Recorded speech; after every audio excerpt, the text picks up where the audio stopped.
All right, welcome to the deep dive. Great to be here. You know, our whole mission here is to take this mountain of sources, books, articles, sometimes these incredible personal notes, and just distill them. Boil it all down to the core stuff you need to know. Exactly. The actionable knowledge, but we try to keep it engaging, maybe a little humorous. And today's material is something else. It really does shift the ground under your feet. We're moving from being a passive observer of reality. You being the active moment-by-moment creator of everything you see. Everything, yeah. And this all comes from a truly spectacular source. We are diving deep into session 64 of the early sessions, book 2 of the Seth Material. This one was recorded on a Wednesday, June 24th, 1964. And it's just a masterclass in the mechanics of how we actually construct physical reality. It's not just transformative, it's foundational. Yeah. If you want to understand that core idea, you create your own reality, this session is the how-to manual. It really is. And as always, we have to make a quick but important note. This entire deep dive, it's going to be distributed completely free of charge on all the major platforms. It's for educational purposes. We really believe this kind of knowledge about consciousness. It should be available to everyone. Absolutely. Now, before we get into the high-octane physics of it all, let's just set the scene. Let's do a little vibe check on the very human context around this session. Yeah, because the notes from that time, they show that Jane and Robert, they weren't living in some, constant state of mystical awe. Not at all. They were just regular people, right? Trying to fit these cosmic dictations into a pretty busy life. In fact, the session right before this one, on Monday, June 22nd, they deliberately missed it. First time they'd ever consciously decided to skip a session. And why? Because Jane's father was visiting from California. Family visit. It's so relatable. It really grounds the material. I mean, imagine you're channeling these groundbreaking concepts, but you have to stop because, family's in town. And the notes even say that on that Monday night, at exactly 9 p.m. when the session was supposed to happen, they were out visiting friends on a farm. Robert was watching Jane closely, looking for any sign of Seth. But nothing. She gave no indication. She later said she didn't have the slightest inkling of Seth's presence. It just shows that the routine, as profound as it was also totally interruptible. Their lives had this normal, relaxed rhythm. They weren't hermits. And that normalcy is what makes the material so much more powerful, right? Yeah, because it proves these ideas apply to our everyday lives, not just to some, peak mystical state. Okay, before we get to the core concepts, we have to talk about the hook. The absolutely astonishing thing that happened right as they sat down for this session. The prophecy. This is one of my favorite details because it just gives the material such massive credibility right out of the gate. It really does. So you have to go back 1 week to session 63 on June 17th. Seth had predicted a pretty significant narcotics scandal was going to break in their town, Elmira. And he gave a time frame, right? Within 3 months. Okay, so a 3-month window. That's a decent amount of time. But it happened way faster than that. How fast? 7 days. On the very day of this session we're discussing, June 24th, an article comes out in the local paper, the Elmira Star-Gazette. No way. Yeah. And while the main story was about a trial happening miles away, the article specifically named an Elmira tavern. And, get this, it said authorities had been given the names of several Elmirans for investigation.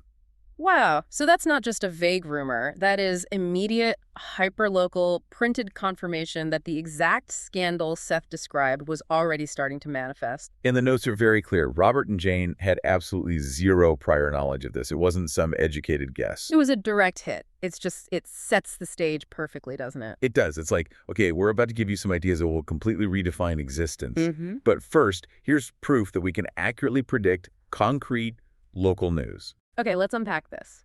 Because the mission of this session, with that incredible validation behind it, is to just dissect this radical, life-altering idea. The idea that physical reality is not some fixed, objective thing out there. It's that it's constantly individually constructed by you, by the observer. We have to get past this idea that we're just passively watching a movie that's already playing. Seth is forcing us to see that we're actively building the world we live in, every single moment. Okay, so let's jump right into the session's opening. It brings all these huge cosmic ideas right down to earth, literally with a bit of domestic comedy. I love this part, the story of Willie the cat and the little red-brown beetle. The session opens, and it's just chaos.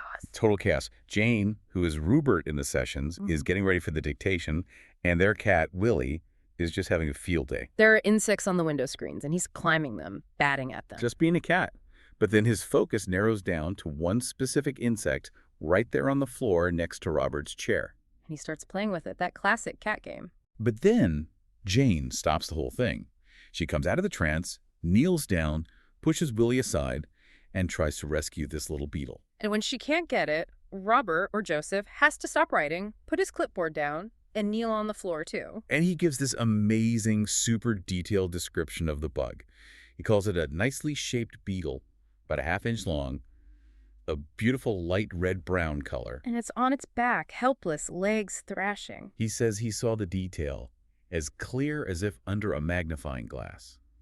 And when he finally manages to scoop it up, which he says was surprisingly difficult. He noted its surprising strength. Yeah, he just tosses it out the kitchen window, frees it, and then they go back to the session. Just a very human, empathetic little interruption. And this act leads directly into Seth's first comment, what you called the ethical pause. Yes.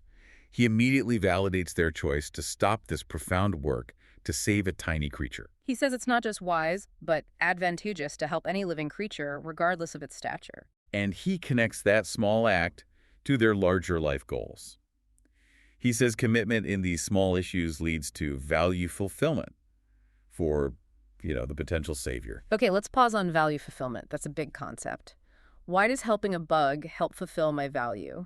Because value fulfillment is like the prime directive of consciousness. It's this drive to create, to expand, to actualize. Okay. So if we as conscious beings start imposing these arbitrary limits, saying, oh, this cosmic dictation is important, but this tiny insect isn't, we're actually limiting our own creative scope. Ah. The universe doesn't rank value by size or complexity. So by refusing to apply that limitation, you expand your own ability for energetic action, and that helps you fulfill your own value more completely. So the ethical act is also an act of, energetic non-limitation. That makes perfect sense. And then, after establishing that, Seth uses the entire incident for the ultimate mic drop. This is where it gets really wild. He delivers the absolute brain-melting revelation.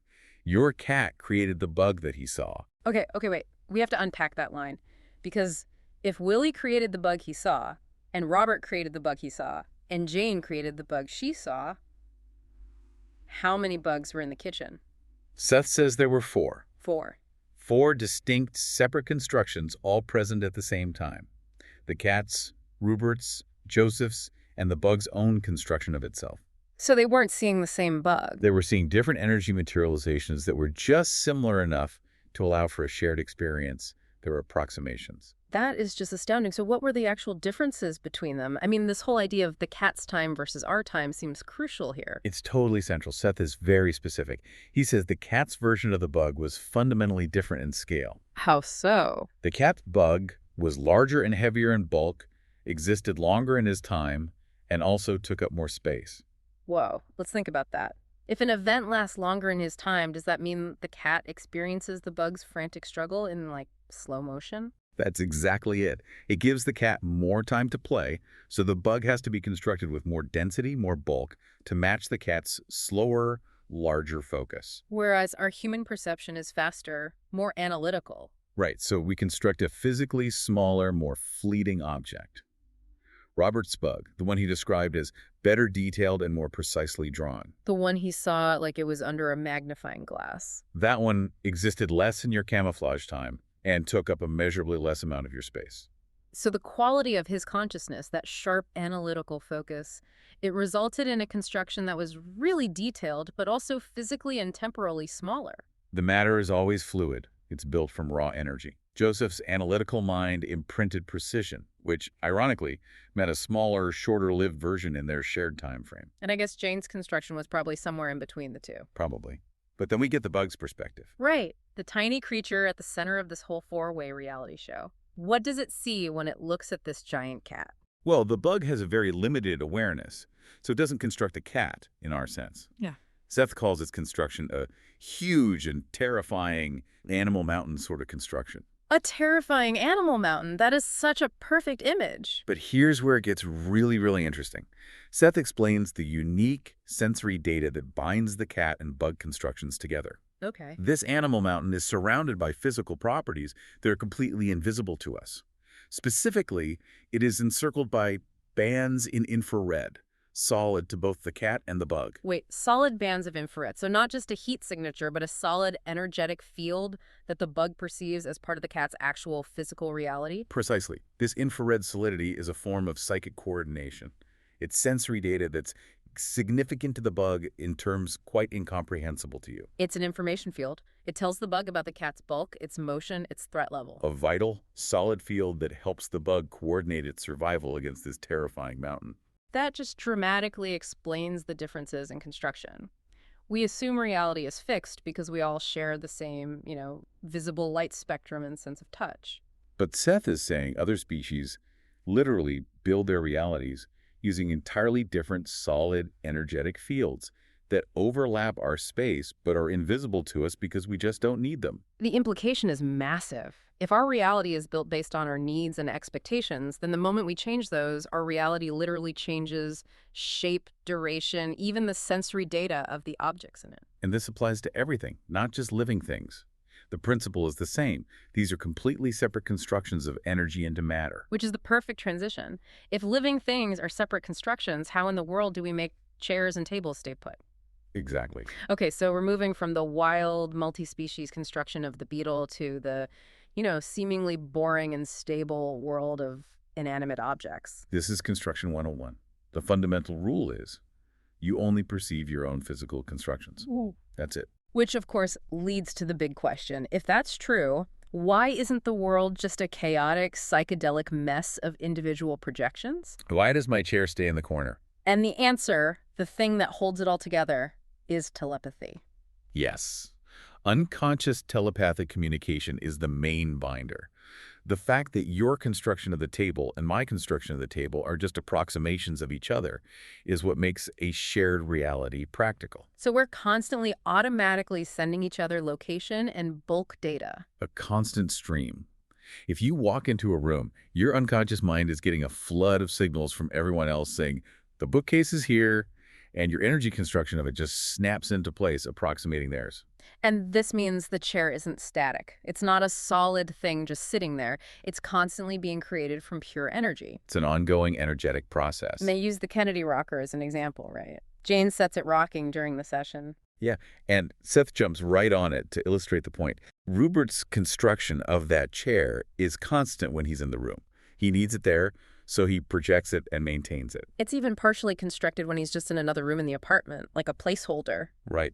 But what happens when you're not concerned with it at all? When you leave and don't think about it for days? You just don't bother to construct it. Exactly. But you could be miles away, suddenly remember it, and you can instantaneously construct it right there in the room. But, and this is the key point, what if someone else is in that room when I do that? Seth is very clear. They would not see it, for you are only aware of your own constructions. The other person would only be aware of their construction of the chair. So if they had also stopped constructing it, or they didn't get your telepathic signal that it just reappeared, your chair might exist in your space but be totally invisible to them. Or maybe show up as a little flicker, a ghost-like afterimage. So the persistence of objects depends entirely on sustained focus, conscious and unconscious, and the matter itself. No atom is fixed. Seth says no atom in the chair is the same today as it is tomorrow. We're all using different energy to construct our own versions. The stability, the reason it stays put is that inner telepathic ground communication that covers this very nicely. It's a consensus reality held together by this super efficient unconscious energy network. But the network isn't perfect. And that's where we get to the really funny part, the amusing slip-ups. The infamous chair bruise. We've all been there. You bunk into a chair, that sharp pain because you misjudged where it was. And logically, you assume the fault is just. You forgot, right? I forgot the chair was there, so I walked into it. But Seth just smiles and gives him this amazing twist. The fault isn't forgetting. It's remembering that causes the trouble. That's so counterintuitive. How does remembering an object's location cause you to get hurt by it? Okay, let's trace the mechanics. For a split second, you forget to construct the chair in its proper location. Your attention lapses, and for you, that space is just empty energy. And if I kept walking, maintaining that lapse, You'd pass right through. Maybe feel a slight vibration, but that's it. but the system catches up. My body is moving into that space, my memory kicks in. It triggers a panic. Yeah. You remember just in time, wait, there's a chair there. And in that millisecond, You construct your chair where your knee is. You instantaneously rebuild the dense hardwood right into the path of your own leg, creating a solid object just in time for impact. So the bruise is proof that my conscious correction was faster than my leg, but slower than the speed of light. My knee pays the price for my own panicky metaphysical alertness. It's the ultimate punchline. The chair isn't the problem. The timing of your construction is the problem. You constructed the injury because you rebuilt the chair exactly where your body was about to be. So physical pain from impact is a mechanism of our own instantaneous energy construction. We are the architects of our own bumps and scrapes. The idea of an accident is basically obsolete. It's not an accident, it's a mistiming. And that sets up the next section perfectly. If individual construction is so fast and, prone to failure, what gives us large-scale stability? This is where telepathy has to scale up, That's right? right. Okay, so we're shifting from the, very personal failure of the bruise to the mechanisms of collective success. And this comes from a really great question from their friend Philip during a break. He asks, how can we all agree on something complex, like a television set, if we're all just making our own? It's the classic common sense objection. A TV set with its specific size and color and all the little buttons, surely that has to be a single objective thing. But Seth explains that our individual constructions are stabilized and aligned by what he calls mass knowledge. And he details these 4 critical layers of data that make sure our constructions are almost identical. Okay, so layer 1, the foundation, It's the baseline. is the current idea of television set, as it exists in mass knowledge. This is the collective mental template. Our whole culture agrees on the general shape, function, and material of a TV. So that collective template guarantees our individual constructions will be really, really similar. Exactly. If they were trying to construct something brand new, something no one had ever seen before, their constructions would be all over the place at first. Because there's no mass knowledge template to stabilize them. They'd have to build that consensus over time with telepathy. But the stronger the cultural agreement, the more fixed the object appears. Okay, what's layer 2, the one that refines that blueprint? That's our hidden unconscious data. It's our own individual familiarity with the materials, the size, the shape, the color that we've seen before. It's our personal library of experience that guides the construction. So collective idea, then personal memory. The first 2 layers are informational. What about the third, the real-time social binder? That's the active, ongoing telepathic communication. A constant, unconscious transmission of specifics, which aids in giving more precise detail. So my TV is here, it's off, it's a little dusty, that kind of data. Precisely. It pinpoints the location. That's already a pretty comprehensive system: template, memory, and telepathic update.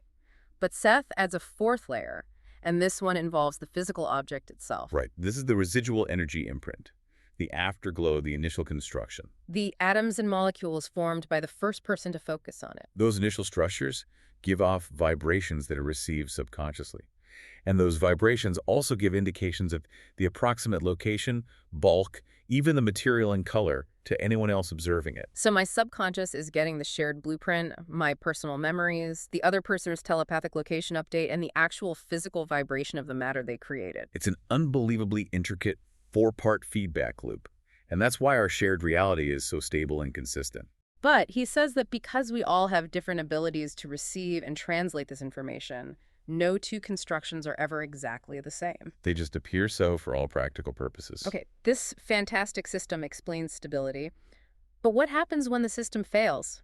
When the information stream is weak or corrupted? And this brings us back to the slip-ups, but a much more dramatic one. The case study of the vicious snake. This is a classic example of reality construction going rogue, driven by pure emotion. Seth introduces the concept of the afterimage. So when you stop actively constructing an object like a thick, black rubber hose in your backyard, the pattern fades. But it doesn't disappear completely? No, it remains as an inactive pattern, with weak residual vibrations still there. And then the timid soul enters the scene, alone in the backyard after dark. The timid soul is perceiving this very weak afterimage of the hose. There's no clear, active construction data coming through.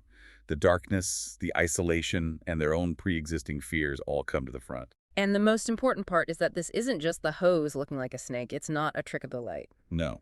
Seth is very clear. The person, acting on that weak hose pattern, the darkness and their own powerful fear, actually constructs a snake, but a faulty, impossible one. A particularly vicious, ridiculously long, and fat black snake. A faulty, impossible one. The person's creative energy, amplified and totally distorted by fear, manifests a physical object that for some reason could not exist in your universe.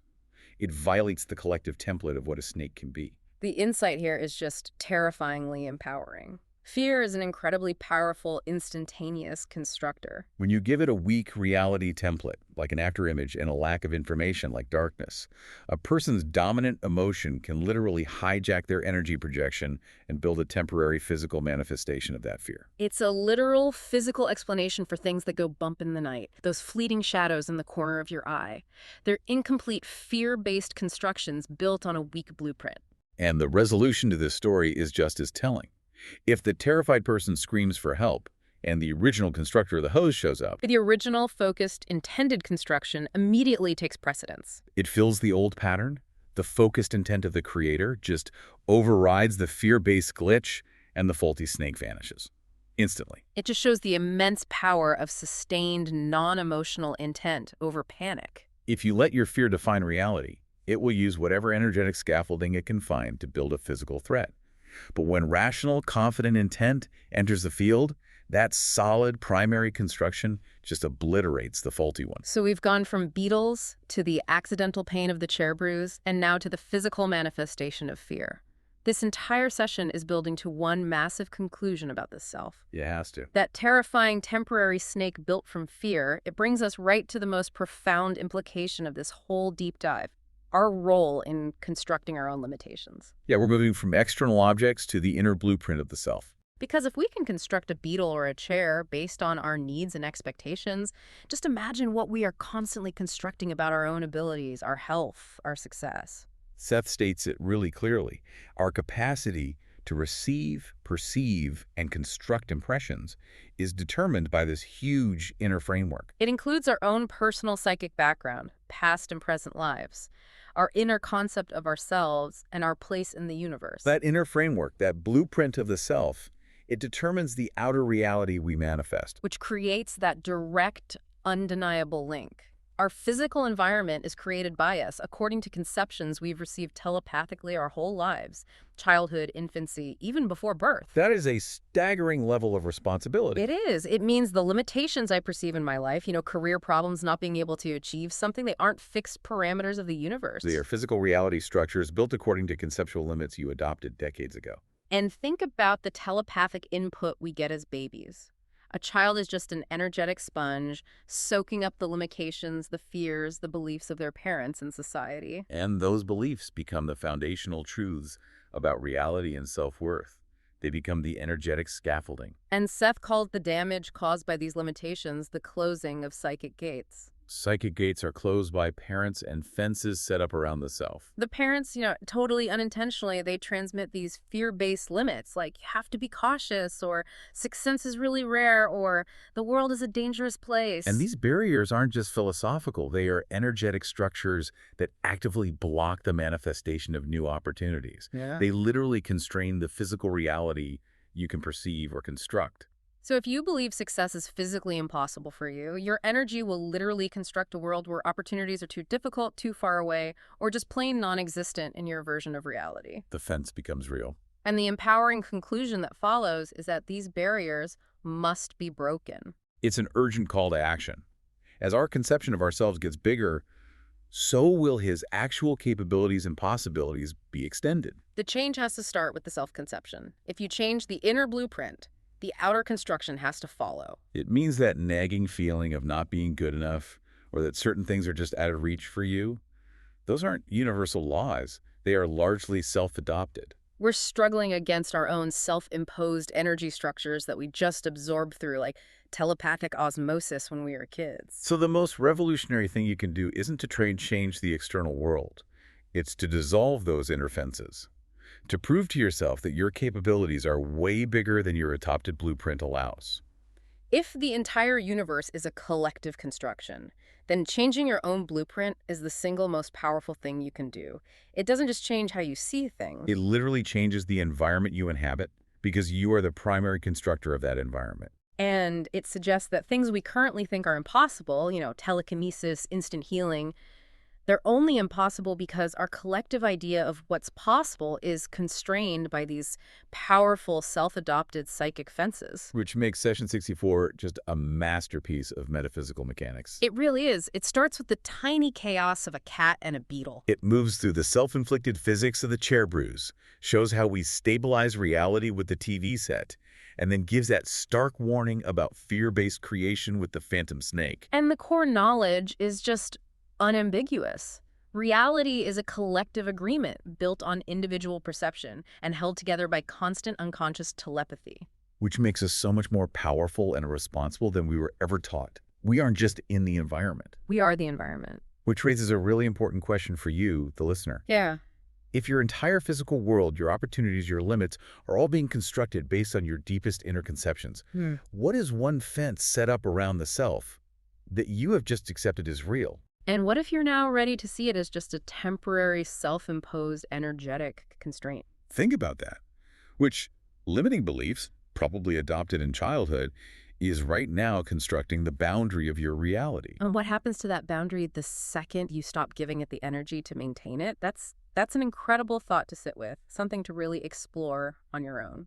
And before we wrap up, we just have to mention Seth's playful, personalized closing and the immediate, sweet validation it gave Jane. It brings it all back to the warmth and the humanity of this material. So Seth closes the session and he says, "Rupert, my bonus for an excellent session will be a more comfortable back." A very practical piece of magic. Jane's back had been bothering her all day. It felt fine during the dictation when her consciousness was elsewhere. But the discomfort came back during the breaks. And the narrator's notes confirm that by the end of the session, her back felt much improved. An immediate, successful application of directed energy on the physical construction of her own body. He also mentions he enjoyed some children's sculptures a friend had given them, and he suggests they should be a more or less permanent household collection. Even a metaphysical guide takes a moment to appreciate some good art. And of course, that affectionate, relaxed sign-off, which just reminds you of the genuinely warm relationship they had. And now, my old pie eyes, I bid you a fond good evening. A perfect ending. A truly excellent deep dive into the power of construction, consciousness, and the hilarious mechanics of the chair bruise. And we absolutely want to credit the source material for this entire discussion. The Seth Material and its publisher, New Awareness Network. This work is just revolutionary. And what we've talked about here is really just scratching the surface. There are thousands of pages of this stuff. We highly, highly encourage you to study the Seth Material books for yourself and visit the New Awareness Network website and bookstore to explore more. You can find all of that at sethcenter.com for the early sessions. Thank you so much for joining us today. We'll catch you next time when we dive deep into the next set of sources. Happy constructing!